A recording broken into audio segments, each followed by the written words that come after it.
സൈത്ത് Arun central stadium കാത്തുനിന്ന ജനസാഗരങ്ങളെ സാക്ഷി നിർത്തി VD. Satheesan കേരളത്തിന്റെ 13ാമത് മുഖ്യമന്ത്രിയായി ചുമതലയേറ്റ് ആദ്യ മന്ത്രിസഭാ യോഗത്തിലേക്ക് കടക്കുകയാണ്.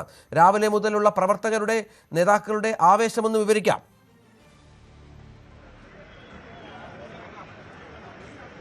തീർച്ചയായിട്ടും നമ്മൾ നേരത്തെ സൂചിപ്പിക്കുന്നത് പോലെ ഒരു 10 വർഷത്തെ ഇടവേളയ്ക്ക് ശേഷം സംസ്ഥാനത്തിന്റെ ഭരണ സ്ഥിരാകേന്ദ്രത്തിലേക്ക് UDF പ്രവർത്തകരുടെ ഒരു കടന്നുവരവ്, അതിന്റെ ആഘോഷം അത് യഥാർത്ഥത്തിൽ ഇന്ന് തുടങ്ങിയതല്ല. കഴിഞ്ഞ കുറച്ച് ദിവസമായി തന്നെ തിരുവനന്തപുരത്തേക്ക് ഈ സത്യപ്രതിജ്ഞയ്ക്ക് വേണ്ടിയുള്ള ഒരുക്കങ്ങൾ നേരത്തെ തന്നെ ആരംഭിച്ചു. പ്രത്യേകിച്ച് വടക്കൻ കേരളത്തിൽ നിന്ന് കൂട്ടമായി എത്തുന്ന പ്രവർത്തകർ തിരുവനന്തപുരം നഗരത്തിന്റെ ഒരു പ്രത്യേകതയായിരുന്നു. ഇന്ന് രാവിലെ മുതൽ അത് സെൻട്രൽ സ്റ്റേഡിയത്തിലേക്ക് കേന്ദ്രീകരിച്ചു എന്നതാണ് കണ്ടത്. രാവിലെ മുതലുള്ള ദൃശ്യങ്ങൾ നമ്മൾ കണ്ടതാണ്. പൂർണ്ണമായും പ്രവർത്തകർ ആ രീതിയിൽ അവരുടെ ഒരു ആവേശം പ്രകടിപ്പിക്കുകയായിരുന്നു. പ്രത്യേകിച്ച് വി.ഡി. സതീശൻ എന്ന ഒരു പുതിയ താരോദയം, അതുതന്നെയാണ് യഥാർത്ഥത്തിൽ പ്രതിപക്ഷ നേതാവായുള്ള അദ്ദേഹത്തിന്റെ വിജയം മാത്രമല്ല, ഇവിടെ ആൾ കൂടിയ ആളുകൾക്കിടയിലെല്ലാം VDS എന്ന ഒരു തരത്തിലേക്ക് തന്നെ ആ വൈകാരിക രംഗം മാറി എന്നതാണ് ഇന്ന് പകൽ മുതൽ നമ്മൾ വ്യക്തമായ ഒരു കാര്യം. ഒപ്പം തന്നെ ഈ സത്യപ്രതിജ്ഞ ചടങ്ങിലടക്കം പതിവ് മാതൃകകൾ മാറ്റിവെച്ചു, തിരുത്തി എന്ന പ്രത്യേകതയുണ്ട്. കാരണം കോൺഗ്രസ് മന്ത്രിസഭകളുടെ സത്യപ്രതിജ്ഞ നടക്കാറുള്ള രീതി നമുക്കറിയാം. പക്ഷെ അതിൽ നിന്ന് മാറി ഏറ്റവും ജനകീയമായി ആളുകളെയൊക്കെ ഒപ്പം ചേർത്തുകൊണ്ട് ഏറ്റവും അധികം ആളുകളെ, ഏകദേശം 1 ലക്ഷത്തോളം പേരും നമുക്ക് കരുതാം, അതും വേദിക്ക് പുറത്തുമായി ആളുകളെ ഇങ്ങനെ കൂടിച്ച് ഒരു വലിയ ആവേശം തീർക്കുകയാണ്. മാത്രമല്ല, മുൻ മുഖ്യമന്ത്രി പിണറായി വിജയൻ അടക്കമുള്ള രാഷ്ട്രീയ രംഗത്ത് എതിർചേരിയിൽ നിൽക്കുന്നവരെയൊക്കെ വേദിയിൽ കൊണ്ടുവന്ന് സത്യപ്രതിജ്ഞ ചടങ്ങ് മുന്നോട്ട് കൊണ്ടുപോകാൻ കഴിഞ്ഞുവെന്ന പ്രത്യേകതയുണ്ട്. ആ തരത്തിൽ വളരെ വൈകാരികമായി തന്നെ പോവുകയാണ് ഉണ്ടായതെന്നാണ് സാഹചര്യം. അരുണ്, ഈ നമുക്ക് മുന്നിൽ പിണറായി വിജയന്റെ 2021 സത്യപ്രതിജ്ഞയാണ് മറ്റൊരു ഉദാഹരണമുള്ളത്. ഏതാണ് മികച്ചതെന്ന് ചോദിച്ചാൽ എങ്ങനെ പറയണം? സൈത്ത്, രഞ്ജിത്ത് പറഞ്ഞ ജനസാഗരമായി സെൻട്രൽ സ്റ്റേഡിയം മാറിയെന്നുള്ളതാണ്. സെൻട്രൽ സ്റ്റേഡിയം മാത്രമല്ല, ഈ നോർത്ത് ബ്ലോക്കും അക്ഷരാർത്ഥ ജനസാഗരം. അരുൺ പാലോടുന്ന് ഫ്രെയിം ഒന്ന് കാണിച്ചാൽ ശരിക്കും ഇവിടെ നമുക്ക് ഇത്തരമൊരു കാഴ്ചയൊക്കെ അവസാനം കണ്ടത് ഒരുപക്ഷെ അന്ന് VS അച്യുതാനന്ദന്റെ വിലാപയാത്രയ്ക്കായിരിക്കാം. അല്ലാതെ ഈ ഭാഗമൊക്കെ ഇങ്ങനെ ക്രൗഡഡ് ആവുന്നത് വളരെ കുറവാണ് ഈ കഴിഞ്ഞ 10 വർഷത്തിനിടയ്ക്ക്. ഏതായാലും ആ രീതിയിലുള്ള ആൾക്കൂട്ടമാണ് ഇവിടെ. അതായത് മുഖ്യമന്ത്രിയുടെ കാറ് സാധാരണ ഔദ്യോഗിക വാഹനം പാർക്ക് ചെയ്യുന്നത് ഈ നോർത്ത് ബ്ലോക്കിന് താഴെ എൻട്രൻസിലാണ്. അവിടെയൊക്കെ ഇപ്പം 100 കണക്കിന് പ്രവർത്തകർ നിൽക്കുകയാണ്. മുഖ്യമന്ത്രി വി.ഡി. സതീശന്റെ 1-ാം നമ്പർ വാഹനം ഈ ഭാഗത്ത് എവിടെയോ, ഈ വശത്തെവിടെയോ പാർക്ക് ചെയ്തിരിക്കുകയാണ്. വാഹനം ഇവിടെയാണ്. അതായത് ഈ സാധാരണ മറ്റു മന്ത്രിമാരുടെ വാഹനം പാർക്ക് ചെയ്യുന്ന സ്ഥലത്ത് ഇപ്പോൾ അവിടെ പ്രവർത്തകരുടെ വലിയൊരു കൂട്ടം അവിടെയാണ് 1-ാം നമ്പർ കാറും ഇപ്പോൾ പാർക്ക് ചെയ്ത് അറ്റകുറ്റപ്പണികളൊക്കെ ഉണ്ട്. ബാറ്ററി എന്ത് തകരാറെന്ന് പറയുന്നു. അപ്പോൾ അവിടെ ഇവിടെ വെച്ച് ഒരു ബാറ്ററി തകരാർ അദ്ദേഹത്തിന്റെ വാഹനത്തിൽ KPC ഓഫീസിൽ വെച്ചു. ഏതായാലും ബീക്കൺ ലൈറ്റ് വയ്ക്കുകയാണ്. അതാണ് കറക്റ്റ്. കാരണം സർവീസ് കഴിഞ്ഞു വന്ന വാഹനമാണിത്. 1-ാം നമ്പർ വാഹനം. ഇത് നോർത്ത് ബ്ലോക്കിന്റെ മെയിൻ കോറിഡോറിൽ പാർക്ക് ചെയ്യേണ്ട വാഹനമാണ്. ആ രീതിയിലാണ് ഇവിടെ ആൾക്കൂട്ടം. ഇപ്പോഴും പോലീസിനൊക്കെ വലിയ ബുദ്ധിമുട്ടി പോലീസൊക്കെ ക്രമീകരണങ്ങൾ ഏർപ്പെടുത്തുകയാണ്. അതാണ് ഒരു മാറ്റം. സെക്രട്ടേറിയറ്റ് ഭരണം മാറുമെന്ന് പറയുമ്പോൾ സ്വാഭാവിക പ്രത്യക്ഷത്തിൽ ഇന്ന് പറയാവുന്ന മാറ്റം ഇതാണ്. അരുണ്, പൊതുവിൽ ജനകീയ മുഖം ഉണ്ടാകുന്നു. കൂടുതൽ മന്ത്രിമാര് ഇവിടേക്ക് വരികയാണ്. 9-ാം നമ്പർ കാറിൽ വന്നിറങ്ങുകയാണ് മറ്റൊരു മന്ത്രി എന്നതാണ് നമുക്ക് ആ ദൃശ്യങ്ങളിൽ വ്യക്തമാവുന്ന കാര്യം. അതായത് എല്ലാ മന്ത്രിമാരും പൂർണ്ണമായും ഇതുവരേക്കും ഇവിടെ എത്തിച്ചേർന്നിട്ടില്ല. കൂടുതൽ മന്ത്രിമാർ വന്നിറങ്ങുകയാണ്. നോക്കൂ, പ്രവർത്തകരുടെ ഒരു വലിയ ആവേശം. ഇങ്ങനെ നമ്മള് സത്യപ്രതിജ്ഞാ വേദിയിൽ കണ്ടതാണ്. അതിന് പുറത്തേക്ക് ആണിത്. KM ഷാജിയാണ് കടന്നു പോകുന്നത് കരുതുന്നു. ഈ രീതിയിലാണ് ഇവിടെ UDFന്റെ പ്രവർത്തകർ സെക്രട്ടേറിയറ്റിലും ഉള്ളിലും അതിന്റെ മുന്നിലുമായി തടിച്ചുകൂടിയിരിക്കുന്നു എന്നതാണ് സാഹചര്യം. ഒരുപക്ഷെ സ്വാതന്ത്ര്യം കൊടുത്തതല്പം കൂടിപ്പോകുമോ എന്നൊരു സ്വാതന്ത്ര്യ പ്രഖ്യാപനം പോലെ ഉണ്ട്. ശരിക്കും ഇവിടെ കാണുമ്പോൾ ഒരു സ്വാതന്ത്ര്യ പ്രഖ്യാപനം പോലെയുണ്ട്. അതിന്റേതായ ബുദ്ധിമുട്ടുകളും ഇവിടെ മൊത്തത്തിലുണ്ട്. മന്ത്രിമാർക്കും മുഖ്യമന്ത്രിക്കും ഒരാൾ പറഞ്ഞു കേട്ടതെന്ന് അവിടെ ഗവർണർക്ക് പോലും വേദിയിലേക്ക് കയറാൻ കഴിയാതെ അത്ര തിക്കും തിരക്കും ആൾക്കൂട്ടവുമായിരുന്നു സത്യപ്രതിജ്ഞാ വേദിയിൽ എന്നുള്ളതാണ്. ഇവിടെയും അത് തന്നെ അവസ്ഥ. മന്ത്രിമാരും ഒക്കെ സ്വാഭാവികമായി ഇന്ന് ഒരുപക്ഷെ മുഖ്യമന്ത്രി ചോദിച്ചു അദ്ദേഹം പറയാം ജനകീയ സർക്കാരാണ്. തീർച്ചയാണ്. കാരണം 10 വർഷം പുറത്തുള്ള സർക്കാർ, ആ പാർട്ടിപ്പത് വികാരമുണ്ട്. ഇന്ന് എല്ലാവരും അങ്ങനെ നിയന്ത്രിക്കാൻ കഴിയില്ല. അത്രയധികം അവർ ആഗ്രഹിച്ചതാണ്, അത്രയും അവർ അതിനുള്ള പ്രയത്നിച്ചതാണ്. അതിന്റെ ഫലമാണ് അവർക്ക് ഈ സർക്കാർ കിട്ടിയത്. ഏതായാലും ഈ ദിവസം UDF മന്ത്രിമാർക്ക് മാത്രമല്ല നേതാക്കൾക്ക് മാത്രമല്ല പ്രവർത്തകർക്ക് കൂടിയുള്ളൂ. അതുകൊണ്ടാണ് ഈ ഇത്രയും സുരക്ഷയുള്ള സെക്രട്ടേറിയറ്റ് ഒരുപക്ഷെ ഇങ്ങനെ ഒരു സാഹചര്യത്തിൽ കാഴ്ചയിൽ നമുക്ക് ഇവിടെ ഇപ്പോൾ ഉള്ളത്. അതെ, എന്തായാലും ഈ സർക്കാരിന്റെ ഒരു ശൈലി മാറ്റം, കഴിഞ്ഞ 10 വർഷത്തെ ഇടതുപക്ഷ സർക്കാരിന്റെ ഒരു ശൈലി മാറ്റം ഉണ്ടാകുമെന്ന് ഉറപ്പാണ്. പക്ഷെ ആ ശൈലി മാറ്റം ഏതൊക്കെ രീതിയിൽ എങ്ങനെയൊക്കെ ഉണ്ടാകും എന്നതാണ് പ്രകടമാവേണ്ട കാര്യം. മുഖ്യമന്ത്രിയുടെ വാർത്താ സമ്മേളനം DGP സംസ്ഥാന പോലീസ് മേധാവി റവാഡ ചന്ദ്രശേഖർ അദ്ദേഹം ഇപ്പോൾ മുഖ്യമന്ത്രിയുടെ ഓഫീസിലേക്ക് എത്തുകയാണ്. ആദ്യ മന്ത്രിസഭാ യോഗത്തിന് ശേഷം സ്വാഭാവികമാണ് മുഖ്യമന്ത്രിയുടെ ഓഫീസിൽ വരും. തൊട്ടു താഴെ തന്നെയുണ്ട് ആഭ്യന്തര മന്ത്രിയുടെ ഓഫീസ്. അരുണ്, കൗതുകമുള്ള ഒരു കാര്യം, നോർത്ത് ബ്ലോക്ക് ഈ കാണുന്ന അരുൺപാലയുടെ ദൃശ്യങ്ങളൊന്ന് പോകാം. നോർത്ത് ബ്ലോക്ക് സെക്രട്ടേറിയറ്റിന്റെ നോർത്ത് ബ്ലോക്കാണിത്. അതായത് സംസ്ഥാനത്തിന്റെ ഏറ്റവും ശക്തമായ അധികാര കേന്ദ്രം, ആ സെക്രട്ടേറിയറ്റിന്റെ ഏറ്റവും പ്രധാനപ്പെട്ട ഒരു ഇടമാണ് ഈ നോർത്ത് ബ്ലോക്ക്.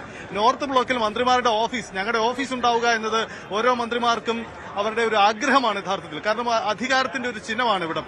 കാരണം മുഖ്യമന്ത്രിയുടെ ഓഫീസാണ് നോർത്ത് ബ്ലോക്ക് എന്ന പ്രത്യേകതയുണ്ട്. അപ്പോൾ നോർത്ത് ബ്ലോക്ക് എന്നറിയപ്പെടുന്ന ഈ ബ്ലോക്കിൽ തന്നെയാണ് മുഖ്യമന്ത്രിയുടെ ഓഫീസും ഒപ്പം ആഭ്യന്തരമന്ത്രിയുടെ ഓഫീസും. മറ്റേതൊക്കെ ഓഫീസായിരുന്നു വരുന്നത് ഈ നോർത്ത് ബ്ലോക്കിൽ? നോർത്ത് ബ്ലോക്കിലെ മുഖ്യമന്ത്രിയുടെ ഓഫീസിനെ പറ്റി പറഞ്ഞാൽ മൂന്നാം നിലയിലാണ് കുറെ വർഷങ്ങളായി മുഖ്യമന്ത്രിമാരുടെ ഓഫീസ് പ്രവർത്തിക്കുക. ആ മൂന്നാം നിലയുടെ ഓഫീസിലെ മുഖ്യമന്ത്രിയുടെ ഓഫീസിന് എതിർവശത്തായി മന്ത്രിസഭയിലെ സാധാരണ രണ്ടാമെന്ന് പറയുന്നത് വ്യവസായ മന്ത്രി തന്നെയാണ്. ഏത് സർക്കാർ വന്നാലും ആഭ്യന്തരമന്ത്രി സ്വാഭാവിക മുഖ്യമന്ത്രി കൈകാര്യം ചെയ്യുമ്പോൾ, ആഭ്യന്തര വകുപ്പ് കൈകാര്യം ചെയ്യുമ്പോൾ വ്യവസായ മന്ത്രി രണ്ടാമൻ. കുഞ്ഞാലിക്കുട്ടി ഉമ്മൻചാണ്ടിയുടെ മന്ത്രിസഭയിൽ ഉണ്ടായിരിക്കുമ്പോൾ എതിർവശത്ത് മുഖ്യമന്ത്രിയുടെ ഓഫീസിന് എതിർവശത്ത് അദ്ദേഹത്തിന്റെ ഓഫീസുണ്ട്.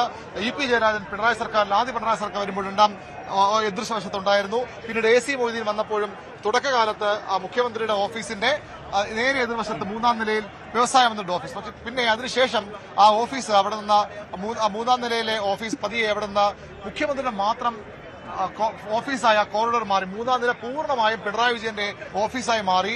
ഈ മന്ത്രി രണ്ടാം മന്ത്രി ഉണ്ടായിരുന്ന അല്ലെങ്കിൽ വ്യവസായ മന്ത്രിക്ക് ഉപയോഗിക്കുന്ന ഓഫീസ് പൂർണ്ണമായും മുഖ്യമന്ത്രിയുടെ പൊളിറ്റിക്കൽ സെക്രട്ടറിക്കും അതുപോലെ തന്നെ മുഖ്യമന്ത്രിയുടെ പ്രൈവറ്റ് സെക്രട്ടറിക്കുമൊക്കെ ആ ഓഫീസുകളാക്കി മാറ്റി. പക്ഷേ ഇപ്പോൾ UDF സർക്കാർ വരുമ്പോൾ അവിടെ സ്ഥാപനങ്ങൾക്കല്ല മന്ത്രിസഭയിലെ രണ്ടാമൻ, മുന്നണിയിലെ രണ്ടാമൻ PK കുഞ്ഞാലിക്കുട്ടി ആ ഓഫീസ് ആവശ്യപ്പെട്ടു. അദ്ദേഹത്തിന് ആ മൂന്നാം നിലയിലെ മുഖ്യമന്ത്രിയുടെ നിലയിലെ മുഖ്യമന്ത്രിയുടെ അയൽവാസിയായി കുഞ്ഞാലിക്കുട്ടി വരുന്നു. വളരെ പ്രധാനപ്പെട്ട ഒരു കോറിഡോറാണത്. അങ്ങനെയാണത് എപ്പോഴും കാണാറുള്ളത്. അവിടെ മുഖ്യമന്ത്രിയും രണ്ടാമനും എപ്പോഴും അടുത്തടുത്ത് കാണുമെന്ന രീതിയാണ്.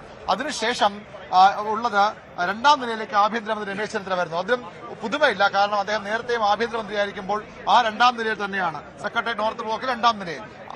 UDF സർക്കാർ മുൻ UDF സർക്കാരിന്റെ കാലത്തുണ്ടായിരുന്ന മന്ത്രിമാർക്ക്, അത് ഷിബു ബേബി ജോണിനായാലും കുഞ്ഞാലിക്കുട്ടിക്കായാലും AP അനിൽകുമാറിനും ഒക്കെ പഴയ ഓഫീസ് തന്നെയാണ് ഇത്തവണ അനുവദിച്ചിരിക്കുന്നത്. വാഹനത്തിന്റെ നമ്പറിൽ പോലും പഴയതു മതി എന്ന് ചിന്തിച്ച മന്ത്രിമാരുണ്ട്. ഷിബു ബേബി ജോൺ 51 എന്ന നമ്പർ മുമ്പ് അദ്ദേഹം ഉമ്മൻചാണ്ടി മന്ത്രിസഭാംഗമായിരുന്നപ്പോൾ ഉപയോഗിച്ച വാഹനത്തിന്റെ നമ്പറാണ്.